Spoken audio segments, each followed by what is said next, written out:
ठीक है, जब तक वो प्रेजेंट करता, तुम लोग ने अभी तक सब लोग ने सुन लिया ना कि ओपन सोर्स में क्यों कंट्रीब्यूट करना चाहिए। तो मतलब कोई याद करके बता सकता कि क्यों कंट्रीब्यूट करना चाहिए ओपन सोर्स में।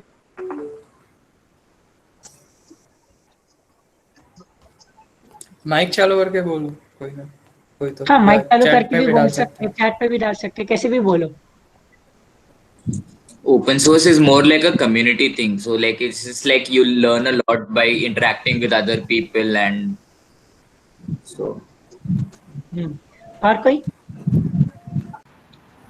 Maybe you may have a better idea of what's going, and that could be implemented and completely change, bring a revolution or change the thing, something like that. हाँ, सही है काफी। विशाल बोल रहा grow along with community, सही है। तो वही ये मतलब इसीलिए ओपन सोर्स में कंट्रीब्यूट करना चाहिए, नई चीजें सीखते हैं, दूसरे लोगों का कोड कैसा रहता, उनको देख देख के फिर तुम भी सीख सकते कि हाँ ये करेक्ट प्रैक्टिसेस है, ये करूंगा तो ज्यादा मुझे एफिशिएंट प्रोग्राम मिलेगा, तो इसलिए ओपन सोर्स में कंट्रीब्यूट करना चाहिए। तो मतलब पता चलता। तो वेदांत, थोड़ा तू बता दे अभी। हाँ, ओके। तो मतलब मैं अभी स्टार्ट करूंगा। तो बेसिकली ओपन सोर्स, हमें इंट्रोडक्शन ओपन सोर्स का आई गेस सुबह हो गया था। तो कुछ की पॉइंट्स है कि ओपन सोर्स में कंट्रीब्यूट क्यों करना चाहिए। तो ये मतलब ऐसा फीलिंग बहुत होता है मतलब कॉलेज स्टूडेंट्स में कि हम लोग जी सॉक करेंगे, हम लोग अक्टूबर फेस्ट करेंगे, हमें कुछ पैसा मिलेगा, हमें कुछ शर्ट्स मिलेंगे।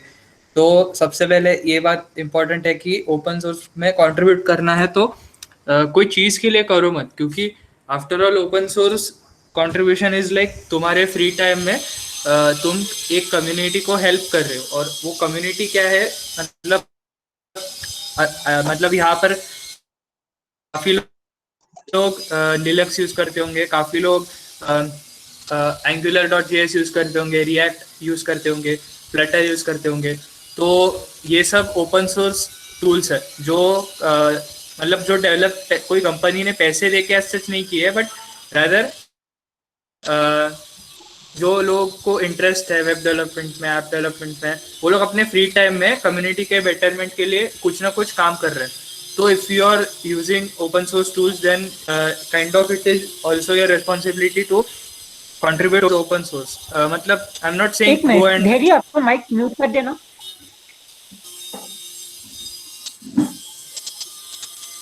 अब मेरा माइक म्यूट ही था।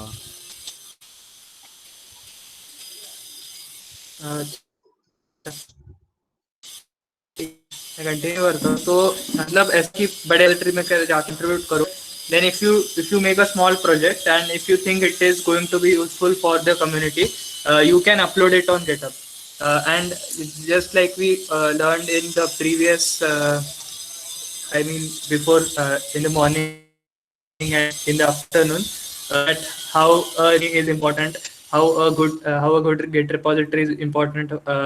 So that's all about open source. So I will start with the common some there are some open source programs. So these programs are such that they select students, बच्चों को select करते हैं वो लोग। मतलब वो it is not like you solve some data structure problems or they give you some aptitude test. They select rather than on the basis of you write a proposal for solving a problem. They select you on the basis of that, or they will say they will give you some short coding assignment, but it is a coding assignment, like you have to build something. It's not like that some you have to solve some abstract data structure problem. So it is this is a plus point of open source programs like GSOC or even Season of KD, Outreachy, that we don't need to study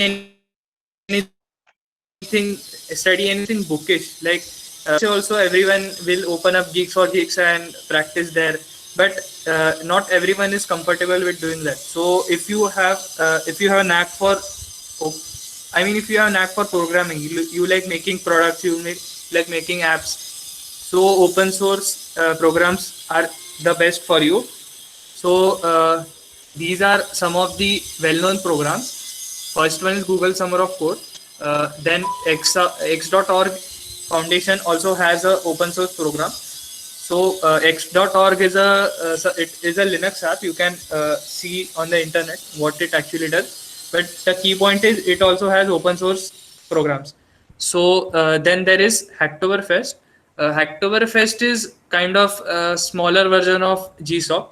So in October, Hacktoberfest is organized. So open source repositories tag their issues with a tag called Hacktoberfest. So whoever wants to contribute, they will come and contribute to the repositories. And if you have 4 successful pull requests, then you get a T-shirt. Same goes with Season of KDE. So KDE is a desktop environment on Linux. So with KDE, what you do is with Season of KDE, even though it is not paid, but then paid, but it is much like GSOC. But just the difference is that it is of 1 month and it is unpaid, but you still get goodies and all. Then Outreachy is very similar to GSOC, but it has a smaller scale and pay is much better. But the thing is, it is more kind of a social. How do I tell you? It is more kind of a social upliftment thing. They clearly say that we want to help people people from not so good background not so good financial background into open source and coding, so that help career. So these are some of the common programs, and there is also one more program called MLH, Master League Hacking. It also has internship, open source internship programs. They happen 3 times a year, so it is more like a proper internship with a company. Like you have to give an interview, and then there are pods in which 9 or 10 students work together with a mentor. So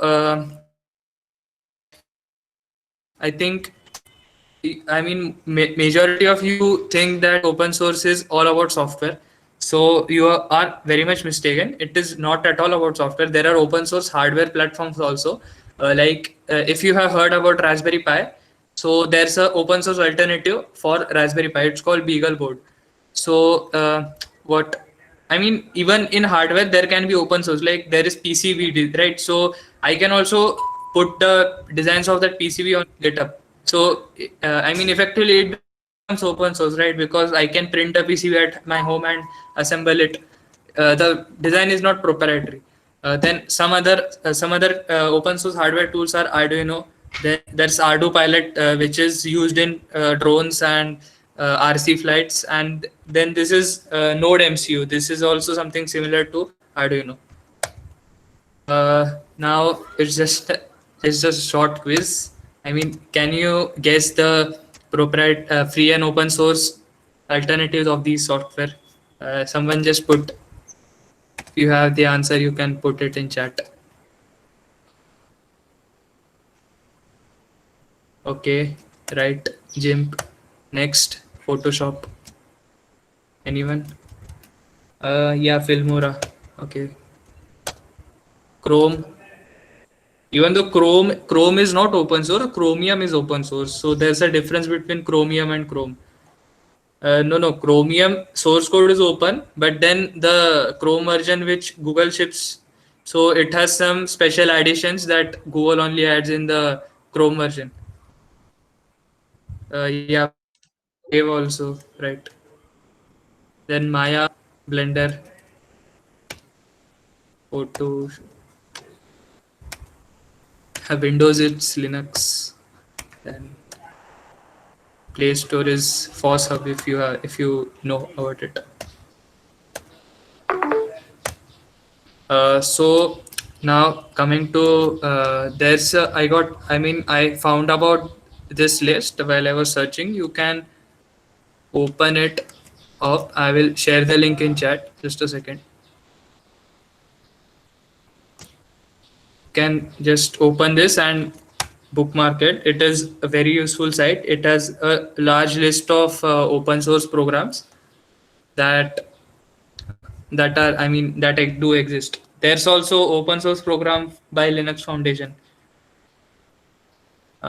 So okay, that's all about what open source programs are.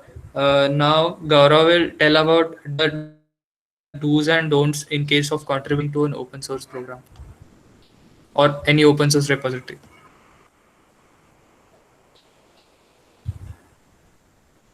Gaurav? Hello. हाँ, yeah, Gaurav.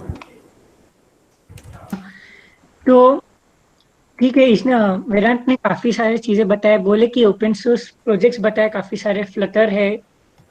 फिर किसी ने CLI के बारे में पढ़ा है?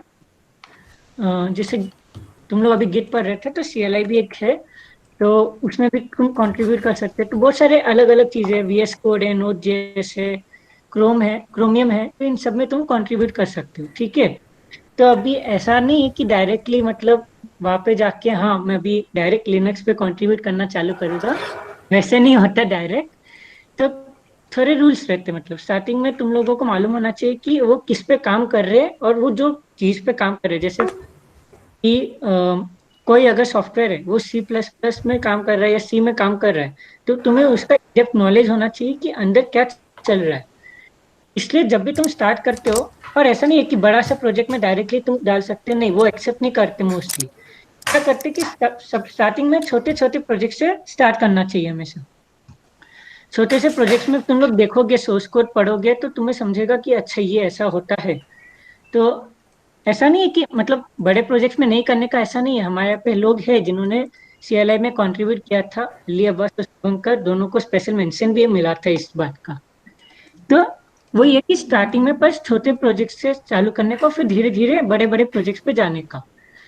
फिर दूसरी बात है कि जब भी तुम कोई प्रोजेक्ट में तुम्हें कंट्रीब्यूट करने की इच्छा होती है, तो स्टार्टिंग में क्या देखने का, सब प्रोजेक्ट्स के पास जो भी अच्छा सा प्रोजेक्ट है, उन सबके पास एक गुड फर्स्ट इश्यूज रहता है।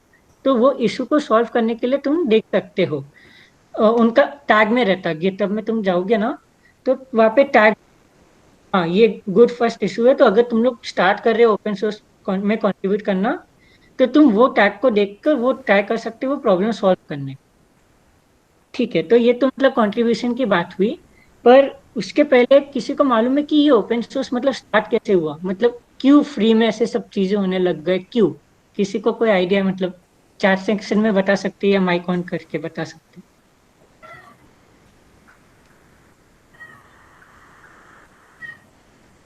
अच्छा, नहीं भी मालूम तो नो एटलीस्ट लिख दो, तो मालूम पड़ेगा कि नहीं मालूम। ठीक है, तो हाँ ठीक है, नो समझ गया। तो बेसिकली क्या हुआ था कि ओपन सोर्स का स्टार्टिंग में, मतलब पता है फर्स्ट प्रोग्राम ओपन सोर्स का कब लिखा हुआ था कि MIT में, जो MIT यूएसए, उसका मतलब वहाँ पे एक प्रिंटर खराब हो गया था। तो क्या हुआ था कि उसको ठीक करवाने के लिए, उसको ठीक करना था एक इंजीनियर को। तो उसने वो प्रिंटर जिस कंपनी का था उसको बोला कि इसका सोर्स कोड देने को तो थोड़ा ठीक कर सकता। तो वो कंपनी ने मना किया।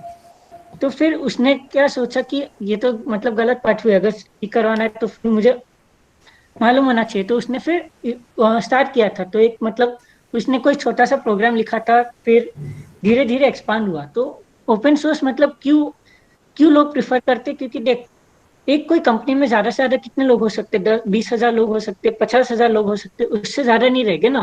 पर पूरे दुनिया में मिलियंस ऑफ डेवलपर्स है, तो मिलियन ऑफ डेवलपर्स जब एक साथ कंबाइन करेंगे, तो हमेशा आउटपुट क्या मिलेगा, ज्यादा ही मिलेगा।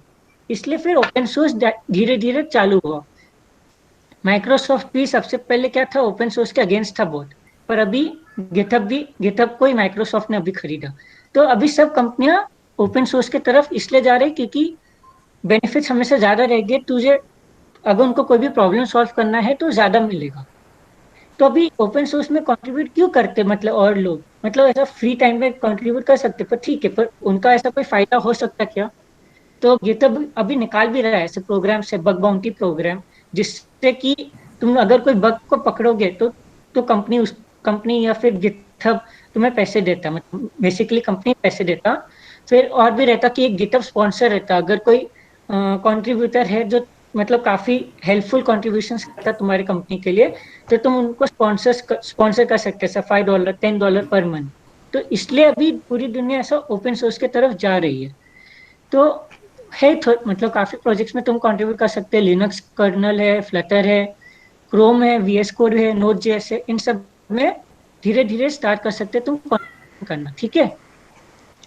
तो अभी हैक्टोबर फेस्ट, हाँ तो हैक्टोबर फेस्ट के बारे में अभी कौन कौन लोग जानता कि यहाँ पे ऐसा स्पैमी ईमेल्स आ रहे थे, स्पैम पुल रिक्वेस्ट गए थे, किसी ने पढ़ा था क्या? न्यूज पे काफी आया था, जो टेक वर्ल्ड का था। हाँ तो वही मतलब एक यूट्यूबर ने गलती से स्पैम ईमेल डाला था, वो कौन था अभी समझ जाने का, पर ठीक है। तो जब भी तुम पुल रिक्वेस्ट भेजते हो ना, तो ये देखकर करो कि तुम फालतू का उसका टाइम वेस्ट नहीं कर रहे। अभी छोटा सा अगर रीडमी में अगर डॉट नहीं है, अगर तुम लोग डॉट डाल रहे, तो मतलब उतना कुछ तुम लोग देख, फर्स्ट ऑफ ऑल तुम लोग क्यों कंट्रीब्यूट करते खुद सीखने के लिए? अभी क्या डॉट डालना मतलब तुम लोग खुद तो कुछ नहीं सीख रहे ना। इसलिए जब भी तुम कंट्रीब्यूट करते हो तो ये भी कंट्रीब्यूट करना कि तुम लोग भी कुछ सीख रहे हो, और सामने वालों को भी कुछ ये देखकर हाँ ये काम का पुल रिक्वेस्ट है या कोई इशू को तुम असली में सॉल्व करने के लिए कर रहे हो। फालतू का बस टी शर्ट मिलने के लिए मत करो।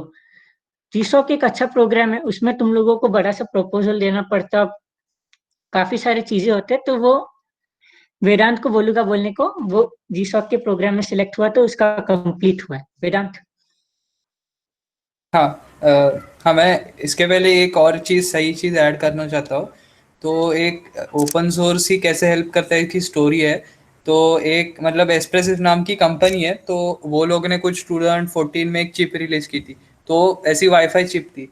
तो इनिशियली उसका कुछ सोर्स कोड कुछ नहीं था, बट फिर कोई हैकर ने वो चिप को हैक करके एकदम उसका सोर्स कोड वगैरह सब, मतलब उसने लाइब्रेरीज बना दी उसके लिए। तो अभी क्या हो गया कि वो कंपनी को बहुत अच्छा लगा, तो वो कंपनी ने वो चिप का सारा सोर्स कोड था वो सब ओपन सोर्स कर दिया। तो मतलब अभी अगर तुम लोग जाके देखोगे तो आई गेस वो कंपनी ने काफी सारे मतलब मिलियंस ऑफ मिलियन चिप वो बेची है, क्योंकि उनकी उनका जो सॉफ्टवेयर है, जो उनका जो डेवलपमेंट किट है, वो पूरा ओपन सोर्स है। और उनके कोई भी कॉम्पिटिटर का ऐसे ओपन सोर्स नहीं है डेवलपमेंट किट। तो ये भी काफी बेनिफिशियल होता है। और फिर उस पर से ये भी चीज है कि मतलब वो कंपनी के एक्चुअली 3-4 एम्प्लॉय काम कर रहे हैं, बट फिर भी उनका प्रोडक्ट एकदम टिप टॉप है। तो इसका रीजन क्या है कि काफी सारे, इवन 3-4 एम्प्लॉय काम कर रहे हैं वो प्रोडक्ट पे, बट बहुत सारे ओपन सोर्स कंट्रीब्यूटर्स है जिनको मदद करने, मतलब मजा आता है मदद करने में, they want to learn something, तो वो इश्यूज क्रिएट करके सॉल्व करते रहते हैं। तो मतलब कंपनी के ऊपर लोड भी कम हो जाता है काफी, क्योंकि ओपन सोर्स लोग ऐसे ही लोग बैठे हैं जो लोग को सीखना है या फिर उनको इंटरेस्ट है, तो वो फ्री में ही काम कर रहे हैं ना उनके लिए। तो यहाँ पर भी ओपन सोर्स काफी हेल्प होता है। तो अभी मैं मतलब मैं थोड़ा प्रोग्राम्स में स्पेसिफिक्स के बारे में बताऊंगा कि कैसे प्रोग्राम्स में करना चाहिए। तो कभी भी मतलब एक बात याद रखो कि अभी हम लोग मतलब तुम्हारे कॉलेज के सीनियर्स है, तुम लोग मतलब उनको मैसेज करते हो कि भैया मुझे ये समझ नहीं रहा, मैं जीसॉक कैसे करूँ, मुझे थोड़ा हेल्प करो। तो मतलब हम तुम्हारे सीनियर्स है, तो हमें ये मैसेज ऐसे काइंड ऑफ किए तो चलता है। बट फिर अगर तुम लोग ओपन सोर्स मतलब रेपोजिटरीज में जाओगे, तो वहाँ के मेंटर्स को ऐसे काइंड ऑफ मैसेजेस किए तो इधर तुम लोग को इग्नोर करेंगे या फिर मतलब जज कर लेंगे तुम लोग को कि ये ऐसे क्यों क्वेश्चंस पूछ रहे हैं। तो मतलब कैसा है कि वो लोग जनरली कई कंपनी में काम कर रहे होते हैं और फिर अपने फ्री टाइम में वो लोग यहाँ पे कंट्रीब्यूट कर रहे हैं। तो कैसा होता है कि अगर तुम लोग ने उन्हें स्ट्रेट फॉरवर्ड क्वेश्चंस नहीं पूछे, और स्ट्रेट फॉरवर्ड एज इन मतलब तुम्हें कुछ एरर आ रहा है, तुमने 2 दिन ट्राई किया तो फिर भी नहीं हो रहा, तो भी तभी उनको पूछोगे कि ये ऐसा ऐसा नहीं हो रहा। बट फिर मतलब वो भी पूछने की भी एक स्टाइल होती है कि उन्हें अच्छे से पूरा जो तुम्हारा सोर्स कोड है वो सोर्स कोड दोगे, उसके बाद तुम अपना जो आउटपुट आ रहा है उसका कोई स्क्रीनशॉट या फिर कुछ तो करके देखो। तो मतलब इससे बहुत फर्क पड़ता है। अगर तुम कोई भी ओपन सोर्स प्रोग्राम में अप्लाई कर रहे हो ना, तो asking to the point questions and only asking the necessary things, इससे बहुत ज़्यादा फर्क पड़ता है। तो अभी प्रपोजल्स कैसे लिखते हैं, तो जीसॉक में मैंने जब किया था तो आई गेस 15 कुछ आधे 1 महीने पहले सारे प्रोजेक्ट्स आइडियाज रिलीज हुए थे। तो फिर उसमें जनरली ऐसा होता है कि you have to shortlist projects 1 by 1, मतलब और फिर एंड में मैंने कुछ स्टार्टिंग में 20 मेरे प्रोजेक्ट सिलेक्ट किए थे, फिर एंड में मैंने 3 जगह पे अप्लाई किया था। तो उसमें भी कैसा है कि उसमें भी मोस्टली सारे प्रोजेक्ट्स के लिए कम्युनिकेशन करने के लिए विद द मेंटर्स अलग अलग टाइप ऑफ कम्युनिकेशन मतलब चैट ऐप्स रहते हैं, जैसे कि कोई लोग स्लैक यूज करते हैं, कोई लोग IRC internet relay chat use करते हैं, कोई लोग इवन मेलिंग लिस्ट यूज करते हैं। तो उन पे जाके मेंटर्स से कम्युनिकेट करना, इंटरेक्ट करना काफ़ी इंपॉर्टेंट होता है। मतलब काफ़ी बार मैंने ऐसा भी देखा है कि कुछ कुछ लोगों के प्रपोजल बहुत ही अच्छे थे, मतलब रियली अमेजिंग थे, बट वो लोग का कम्युनिकेशन इतना खराब था मेंटर्स के साथ कि वो लोग सिलेक्ट ही नहीं हो पाए। तो बहुत ज़्यादा इंपॉर्टेंट है, मतलब सब लोगों की अच्छा communication with the mentor at least 40 to 50% से मतलब मैटर करता है कि you get selected into that program और नॉट। और फिर मतलब ऐसा ये भी क्वेश्चंस आते हैं कि कब मतलब प्रोजेक्ट कब करना चाहिए, मुझे कंट्रीब्यूशन कब स्टार्ट करना चाहिए। तो अगेन इट वेरीज, तुम कौन से ऑर्गेनाइजेशन में बोल रहे हो। तो कुछ ऑर्गेनाइजेशंस में ऐसा जनरली होता है कि वो कुछ ज़्यादा पहले कंट्रीब्यूशन नहीं किया होगा, फिर भी प्रपोजल अच्छा लिखा है और हमें वो फील्ड में कुछ एक्सपीरियंस है, तो हमारा सिलेक्शन हो भी जाता है। और कुछ ऐसे होते हैं जैसे टेंसर फ्लो या फिर वेब डेवलपमेंट बेस्ड वाले जो प्रोजेक्ट्स होते हैं ना, उनमें ऐसा रहता है कि like you have to contribute, मतलब 2-3 महीने पहले कंट्रीब्यूट करना स्टार्ट करना इज सेफ बेट अगर सिलेक्ट होना है तो। तो मतलब इतना ही था GSOC का। तुम्हें अभी कुछ डाउट होगा तो पूछो मुझे।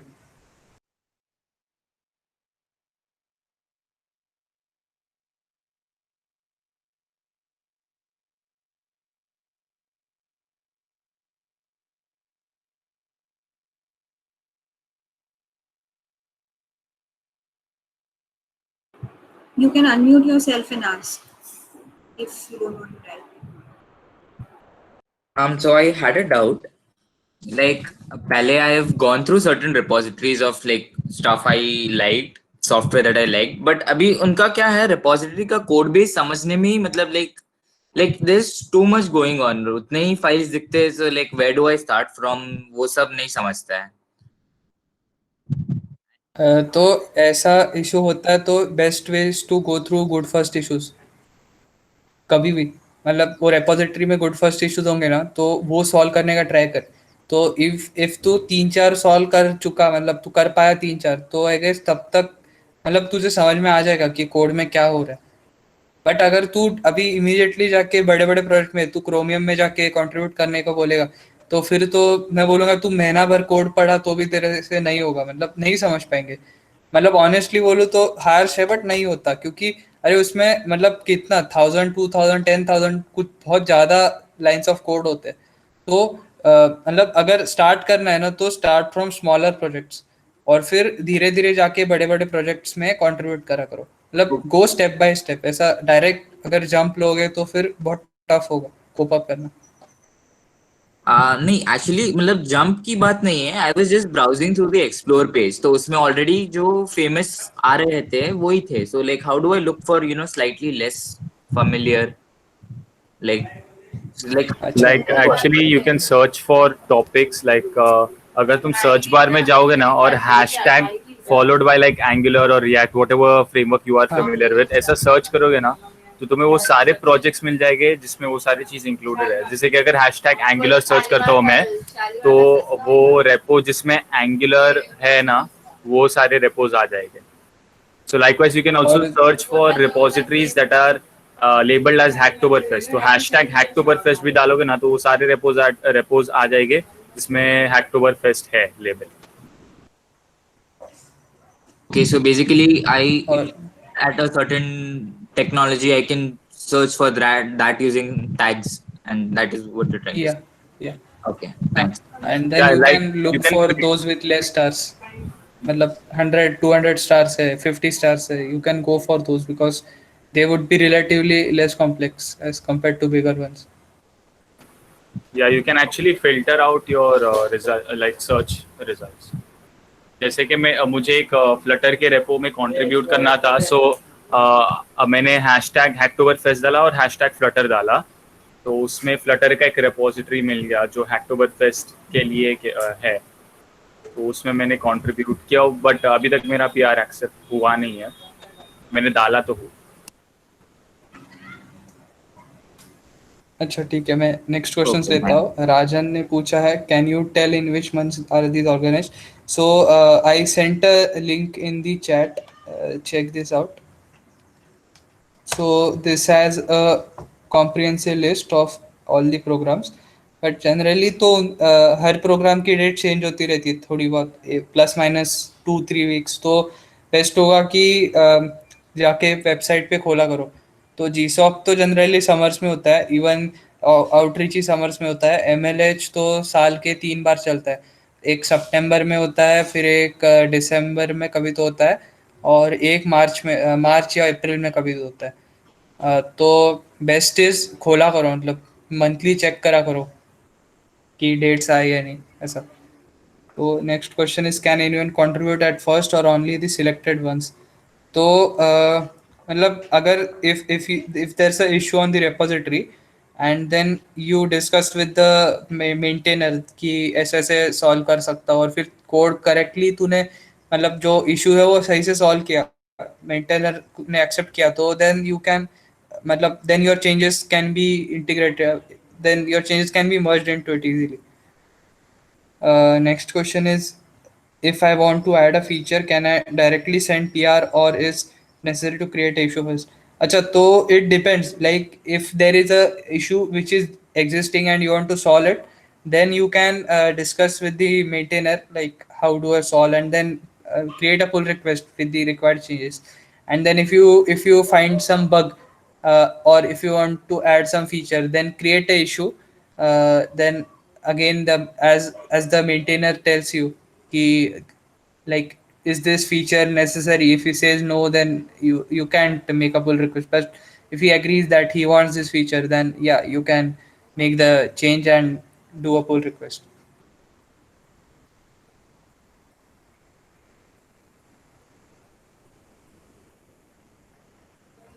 Right. Okay, any more questions?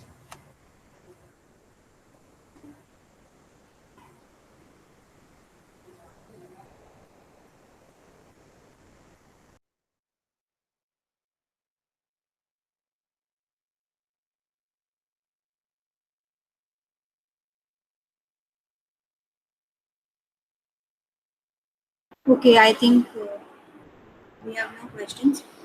Thank you everyone for joining. The slides that were presented throughout the day will be shared with you. The meeting recording will be shared with you, and yeah, so thank you.